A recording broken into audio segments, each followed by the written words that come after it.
उटपटांग क्यों खाते हो? संयम से नियम से क्यों नहीं चलते? क्यों बीमार हुए?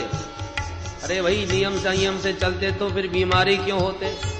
और बीमार ना होते तो तुम्हारे सामने क्यों आए होते? अब जो होना था वो तो हो गया, अब तो तुम इलाज करो। संयम नियम वाले अब होते तो तुम्हारे सामने क्यों आते? फिर तुम्हारी जरूरत क्या थी? भक्त भी कहता है प्रभु यदि हम पुण्यात्मा होते धर्मात्मा होते तो फिर तुम्हारी क्या जरूरत थी? अब जो होना था वो तो हो गया। न तुम होते हाकिम न हम होते मुजरिम, न तुम होते हाकिम न हम होते मुजरिम, न घर घर में होती इबादत तुम्हारी, न घर घर में होती इबादत तुम्हारी। तो सुनी ही रहती अदालत तुम्हारी, तो सुनी ही रहती अदालत तुम्हारी। कृपा की न होती जो आदत तुम्हारी, कृपा की न होती जो आदत तुम्हारी। तुम्हारी ही उल्फत के दृग बिंदु है ये, तुम्हारी ही उल्फत के दृग बिंदु है ये, तुम्हारी ही उल्फत के दृग बिंदु है ये, तुम्हारी ही उल्फत के दृग बिंदु है ये। तुम्हें सौंपते हैं अमानत तुम्हारी, तुम्हें सौंपते अमानत तुम्हारी। तो सुनी ही रहती अदालत तुम्हारी, तो सुनी ही रहती अदालत तुम्हारी। कृपा की न होती जो आदत तुम्हारी, कृपा की न होती जो आदत तुम्हारी। तो सुनी ही रहती अदालत तुम्हारी, तो सुनी ही रहती अदालत तुम्हारी। कृपा की न होती जो आदत तुम्हारी, कृपा की न होती जो आदत तुम्हारी। बोल भक्त वत्सल भगवान की। तो जो प्रभु पूतना जैसी पापनी में भी दोष दर्शन न कर सके, वो अपने शरणागत भक्तों का दोष भला कैसे देख सकते हैं? जो भी पूतनावध की कथा प्रेम से कहेगा या सुनेगा, उसके मन में भगवत प्रेम जागृत होता है। ये तत्पूतना मोक्षम कृष्णस्यार्भकमद्भुतम शृणुयात् श्रद्धया मर्त्यो गोविंदे लभते रतिम, गोविंदे लभते रतिम। गोविंद के चरण कमलों में रति होती है। इस कथा को सुनकर पूतना का उद्धार हुआ। पर एक दिन प्रभु का जन्म नक्षत्र आया। मैया तो नित्य उत्सव मनाती है किसी न किसी बहाने। अरे आज रोहिणी नक्षत्र है, या नक्षत्र में ही तो मेरे लाला को जन्म भयो, मैं उत्सव मनाऊंगी आज। अरे आज बुधवार है, या 12वें मेरे लाला को जन्म भयो, उत्सव मनाऊंगी आज। कोई ना कोई बहाना। तो जन्म नक्षत्र के दिन मैया ने बड़ा सुंदर लाला का श्रृंगार किया और सजा धजा करके मैया ने पालने में पौड़ाई दिए, थप्पी मार के सवाई दिए। प्रभु लेटे लेटे अचानक एकदम करवट बदल लिए। करवट बदलते गोविंद को देखते ही मैया खुशी में उछल पड़ी। अरे मेरो लाला तो आज तनिक बड़ो है गयो, अपने आप मैया ने करवट बदल ली। तुरंत मैया ने नाई बुलवायो, ए नाई पूरे ब्रज में लगा दे दुहाई। काय बात की? बोले कह दीजो करवट बदलवे को बिल हुआ है। ठीक है मैया। नाई ने दुहाई दई, गोपियां दौड़ी दौड़ी आई, मैया करबट बदलवे की बधाई होए। मैया बोली बहना हो बार बार सबन को बधाई है, पर ज्यादा हल्ला मत मचाओ, छोरा बालई सोयो है, जग जाएगो। गोपियां बोली जब तो को छोरा ही सुबानो है तो फिर हमें काय को बुलायो है? अरे जब हम आई हैं तो गीत गाएंगी, बधाइयां गवेंगी तो शोर तो मचे कोई। मैया बोली बहन तो 1 मिनट रुक जा। और मैया ने तुरंत लाला को सोते सोते पालनों उठायो और थोड़ी दूर पर बैलगाड़ी के नीचे लटकाई दियो। आंगन के माट मटका उठाए, वो सब गाड़ी के ऊपर धर दिए, आंगन खाली कर दियो। मैया बोली अब प्रेम से गाओ बजाओ नाचो, कोई चिंता की बात नहीं। गोपियां सब ठुमुक ठुमुक के नाचने लगी, गावे लगी। सोई लाला की नींद खुल गई। नींद खुलते ही भगवान ने चारों तरफ देखा, वाह गीत आंगन में गब रहे हैं और जाके गीत गब रहे हैं वो गाड़ी के नीचे बाहर लटक रहे। क्या करें? एक ही उपाय है, बाला नाम रोदनम बलम। बच्चा रोवे तब मैया ध्यान देवे, तो चलो रोनो प्रारंभ कर दे। ऐसा सोच के प्रभु उच्च स्वर में रोने लगे और बड़ी देर तक रोते रहे गला फाड़ के। काऊ ने ना सुनी, साहब गाने बजाने में मस्त। नैवास्त्रणोद वै रोदितम सुतस्य सा रोदम स्तनार्थे चरणाबुदक्षिपत। हाथ पैर फटकारे प्रभु को रोते बहुत देर होगी। जब काऊ ने नाई सुनी तो भगवान को लगा वाह गीत हमारे ही गा रहे हैं और हमें ही कोई देख नहीं रहा। तो भगवान ने रोते रोते वह गाड़ी में इतनी जोर से लात मारी कि धम दी से आकाश में गाड़ी उड़ी चली गई और नीचे आते ही चकनाचूर हो गई। मटका जितने थरे धड़ाधड़ सब फूट गए। बोल नंद के लाला की। मड़िया दौड़ी भागी बाहर आई तो देखे टूटी गाड़ी, फूटे मटका। उरे राम राम, मेरो लाला कहां गयो? देखे तो पालने में लाला दूर पड़े भाई। मैया ने लपक के लाला हृदय से लगा लिए, हे भगवान लाला तो मेरो ठीक ठाक सो मालूम चले, परंतु आंधी चली ना है, तूफान आयो ना है, बैल साण कोई निकरो ना है, तो धरी धरी गाड़ी कैसे टूट गई? तब तक 2 छोरा भागे भागे आए। अरे मैया हम बतावें? बोला बताओ बेटा। बोले मैया तुम गावे बजावे में लगी, हम छोरा सब यहां खेल रहे और तेरे लाला ने अचानक रोनो प्रारंभ किया, उसको सबसे पहले मैंने देखो। फिर बोले बस मैं ये सोच ही रहो कि मैया की गोद में दे आऊं लाला को। और जैसे ही हम तेरे लाला के पास में आए मैया, तब तक तो तेरे या लाला ने घुमा के ऐसी लात मारी गाड़ी में कि धम बदी से आकाश में उड़ी चली गई। मैया बोली दारी के कहीं भांग पी के तो ना आ गए तुम सब? कल को छोरा पैदा होवे की देर ना भई, बाने लात मारी सो गाड़ी आकाश में उड़ाई दी, चल भागे आते। मैया ने डांट फटकार के सबरे छोरा भगाई दिए और छोरा सौगंध खाए खाए के परेशान। मैया तेरे श्री की सौगंध खा रहे हैं, हमने तो अपनी आंखनते यही देखो। पर मैया की तो चले का काऊ ब्रजवासी ने बात ना मानी। ओचूरभ्यवति स्मतीन गोपान गोपिश्च बालका रुदतानेन पादेन क्षिप्तमे तन्न संशय, क्षिप्तमे तन्न संशय। मैया ने तो तुरंत बड़े बड़े विद्वान ब्राह्मणों को बुला करके गृह शांति करवाई, दान दक्षिणा दे के ब्राह्मणों को विदा किए। पंडित जी बोले घबराइयो मत मैया, तेरे लाला के ऊपर हमारा आशीर्वाद है। तेरो लाला स्वयं सबकी बलाय बन के आया है, या पर कोई अलाय बलाय ना आ सके। और ऐसे ब्राह्मण सब आशीर्वाद देके चले गए। ऐसे प्रभु ने सकट भंजन किया। पर एक दिन मैया लाला को खूब उछाल उछाल के खिलाए रही। कन्हैया किलकारी मार के हंस रहे, पर उछाल वो बंद कर दे सोई रोवे लग जाए। मैया के तो हाथ दुखे आए, कब तक उछालू? सो थक गई मैया और गोद में लेके लाला को अपना स्तन पान कराए भी लगे।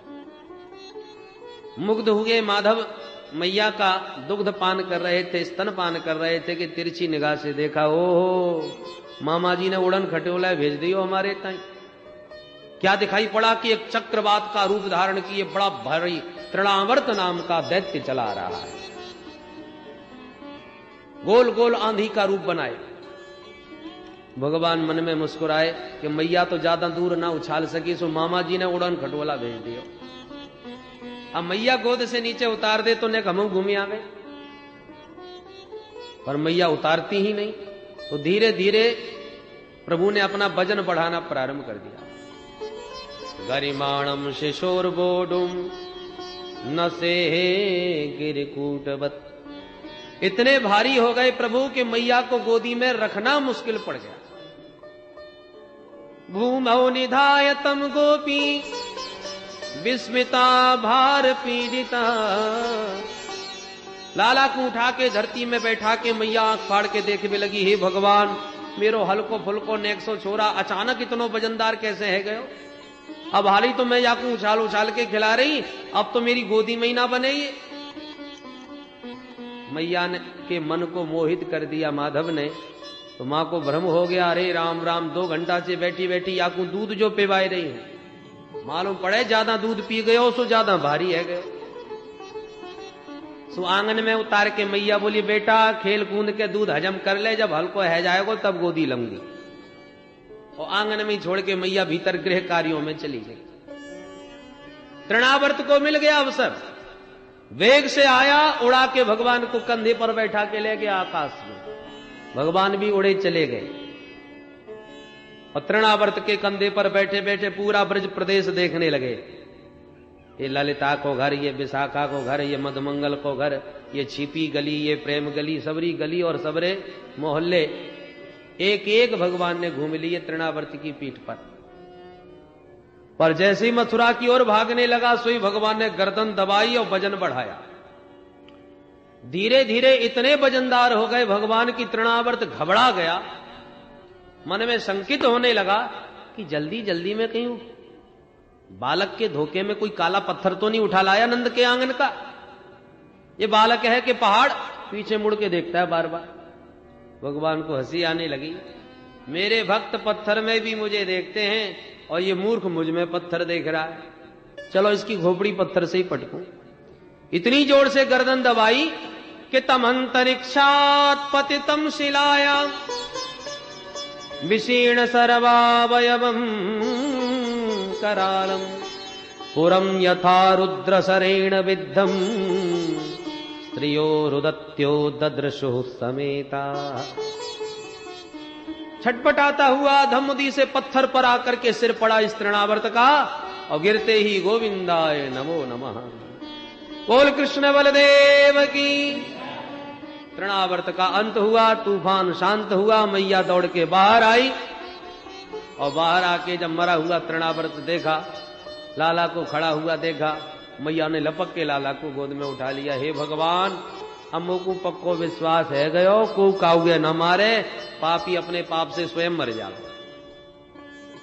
मैंने काऊ को कहा बिगाड़ दियो जो रोज के रोज कोई ना कोई चले आवे और अपने आप ही मर जावे।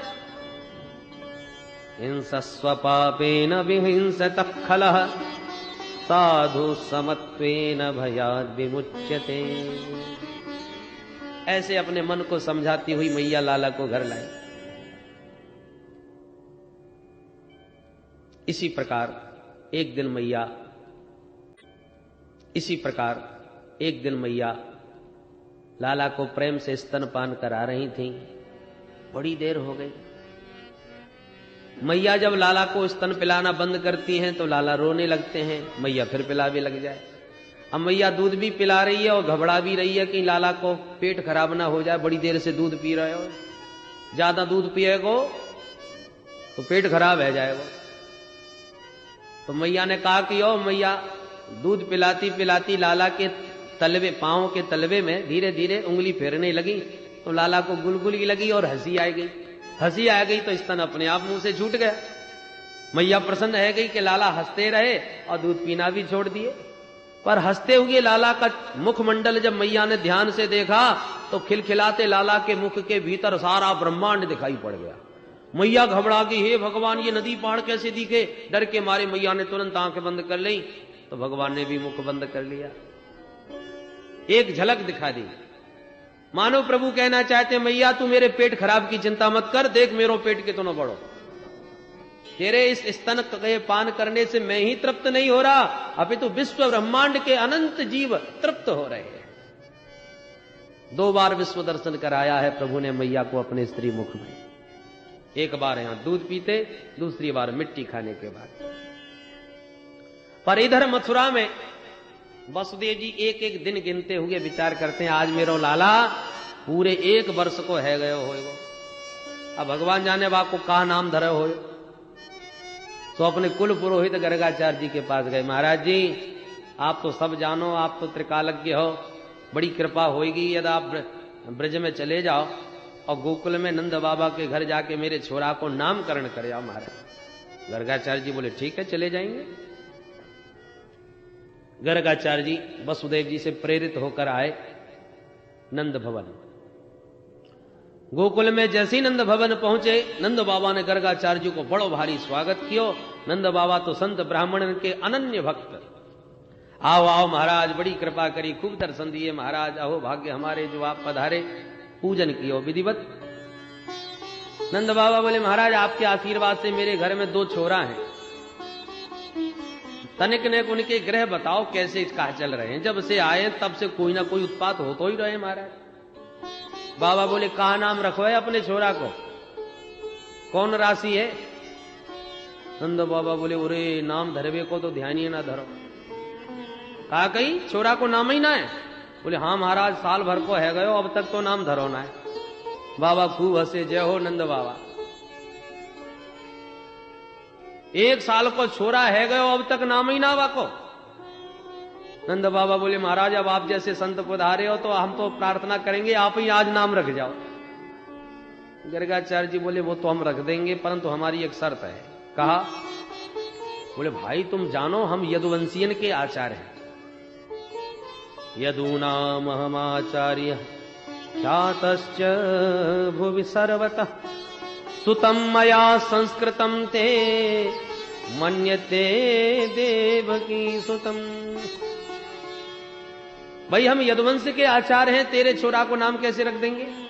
और तेरे लाला को संस्कार करेंगे तो कंस को शंका है जाएगी कि गर्गाचार्य जी यदुवंशियन के आचार्य नंद के छोरा को नाम रखवे कैसे चले गए। तो तेरे लाला को वसुदेव को लाला समझ बैठो तो आफत आ जाएगी तेरे ऊपर। इसलिए एक ही शर्त है कि काउगे भनक ना पड़े, चुप ही नाम रखवा ले तो रख देंगे। नंद बाबा बोले ये बात है तो महाराज काऊ भैया को भी खबर ना पड़ेगी, आप तो चुपचाप जाके गौशाला में बैठ जाओ, मैं लाला को लेके वहीं आ जाऊं और चुप ही नाम धर के चले जाओ। ठीक है हम राजी हैं। गर्गाचार्य जी गौशाला में लगा आसन जम गए। नंद बाबा ने भीतर खबर करी, अरी महर सिद्ध बाबा आए, जल्दी लाला को लेके आजा, नाम रखवाएंगे। ठीक है महाराज आ रही हूं। दोनों माताएं अपने अपने छोरा को श्रृंगार करके सजा धजा करके मोटो मोटो काजर और डिठौना लगाए करके ले आई।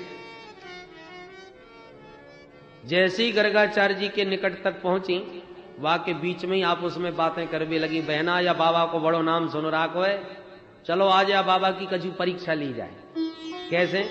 बोले मेरे लालाए तू ले ले और तेरे लालाए मैं ले लूं। पक्को पंडित होएगो तो बता देगो कौन को लाला कौन सो है, और ना बता पायो तो समझ लेंगे खड़िया पंटन बाबा है। ठीक है। तो दोनों माताएं अपने अपने छोरा की अदला बदली करके बाबा के सामने आ गई। महाराज जी प्रणाम। माताओं ने प्रणाम किया। बाबा ने नेत्र खोल के सामने देखा तो रोहिणी मैया की गोदी में यशोदा नंदन, यशोदा मैया की गोदी में रोहिणी नंदन। तो जैसे ही यशोदा नंदन का दर्शन किया गर्गाचार्य जी ने तो बाबा की दृष्टि पड़ी और नेत्र खुले के खुले ही रह गए। बाबा एक दृष्टि में पहचान गए, ये तो साक्षात निर्गुण निराकार निरीह निर्विशेष निरुपाधिक परब्रह्म परमात्मा ही सगुण साकार बना मेरे सन्मुख समुपस्थित हुआ है। निर्निमेष नयनों से निरंतर निहारते ही चले गए उस दिव्य छटा को। बाबा की तो आनंद की समाधि लग गई, आंखें खुली की खुली रह गई। ध्याता ध्यान ध्येय तीनों एक हो गए। मैया तो प्रणाम करके सामने बैठ गई। मैया बैठी बैठी सोच रही है महाराज जी आंखें फाड़ के मेरे लाला की एक एक रेखा देख रहे होंगे, या के भविष्य के बारे में कछु दिव्य दृष्टि से निहार रहे होंगे। सो मैया चुपचाप बैठी रही। पर मैया को बैठे बैठे जब पूरा घंटा भर बीत गयो और बाबा कछु बोले ना है चाले ना, तो मैया हाथ जोड़ के बोली महाराज अब ऐसे आंखें फाड़े फाड़े कब तक देखते रहोगे? कछु मोहते तो बोलो, का नाम धर रहे हो? अब बाबा होए तो नाम धरे। बाबा तो आनंद की समाधि लगाए बैठे। मैया बोली महाराज कछु तो बोलो। रघुनाय बोले। अब मैया घबराई, इशारे में रोहिणी से बोली बहन ने तू तो देख का है गयो बाबा है, न हिले न डुले न मटके न चटके, न आंख हिले न पलक गिरे। रोहिणी जी धीरे से कान में बोली मैया मुझे तो मालूम चले या कि सांसऊ ना चले। हे भगवान, तो या बाबा है मेरो ही घर कलंक लगावे को मिलो, अच्छे भले बैठे बैठे या बाबा का है गयो। मैया तो डर गई बेचारी, हाथ पकड़ के हिला दिए ए महाराज जी। तब बाबा की समाधि खुली, सावधान होके बाबा मुस्कुरा के बोले हाँ हाँ मैया मैंने तेरे छोरा को नाम सोच लियो।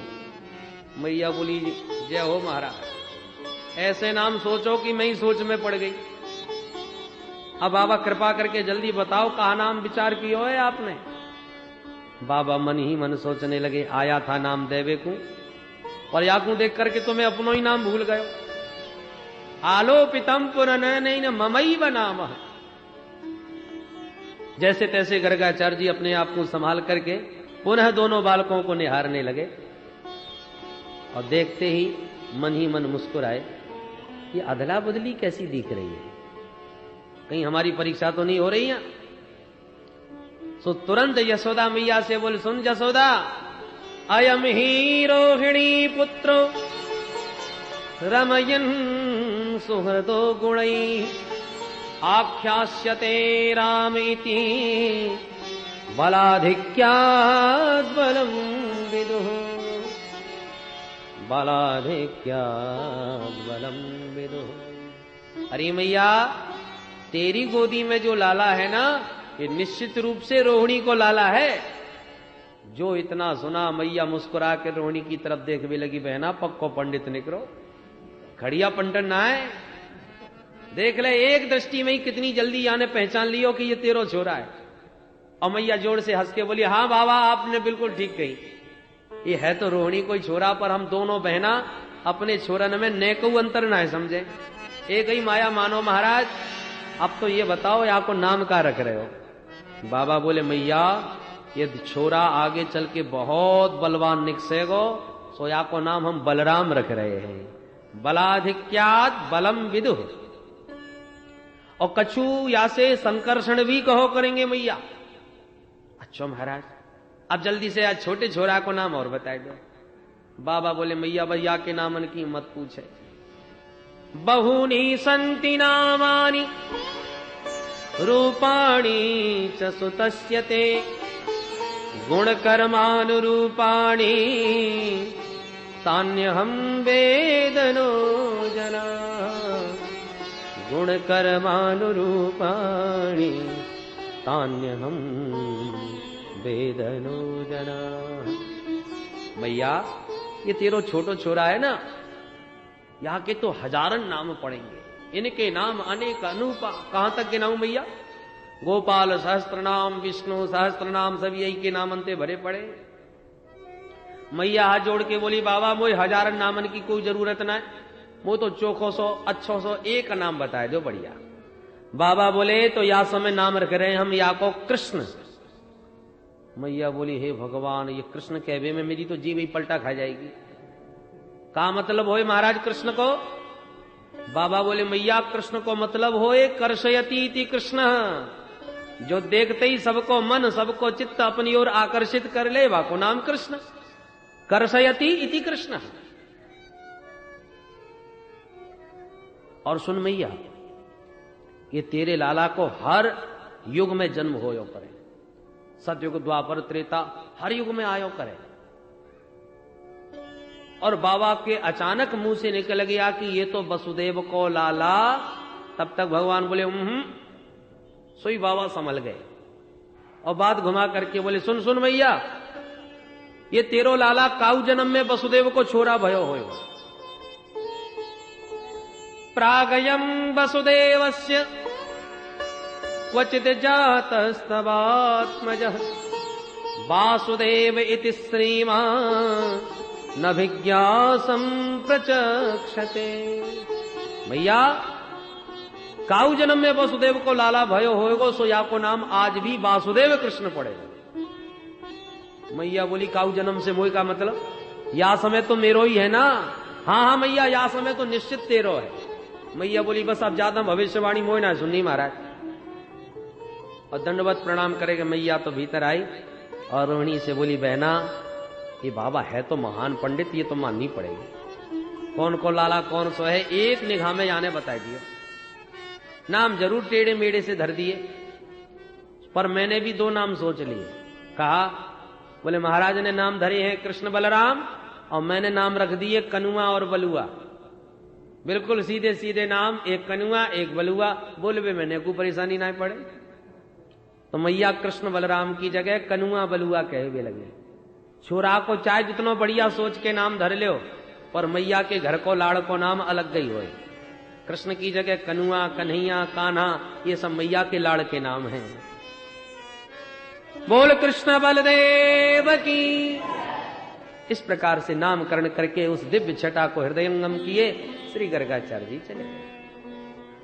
अब दोनों भैया धीरे धीरे घुटनों केवल मैया के आंगन में चलना प्रारंभ कर दिए। कभी कभी दोनों लालाओं की अंगुली पकड़ के मैया धीरे धीरे पैया पैया चलाने का प्रयास करती हैं।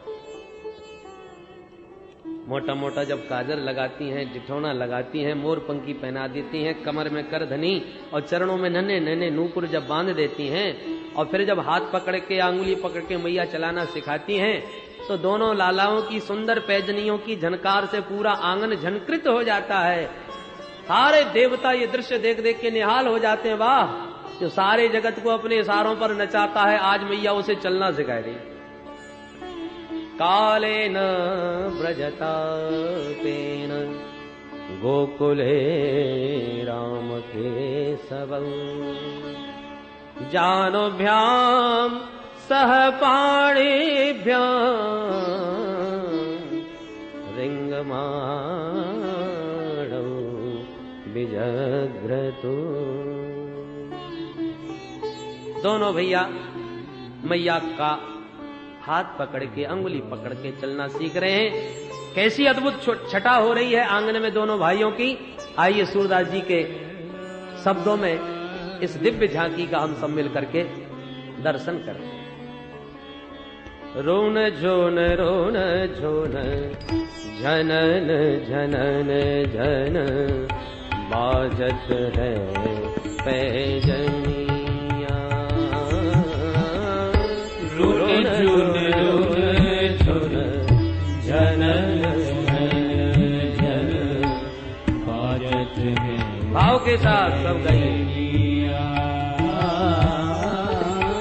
रोन झोन रोन झोन झनन झनन झन बाजत है पैजनिया। रोन झोन रोन झोन झन झनन झन बाजत है पैजनिया।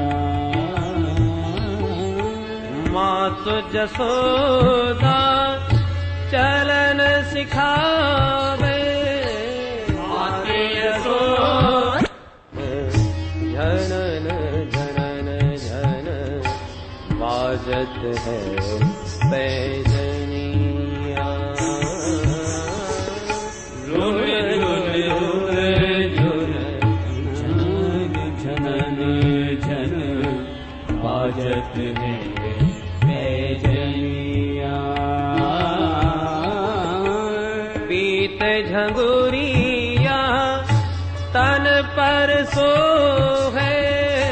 पीत झंगुलिया तन पर सो है। पीत झंगुरिया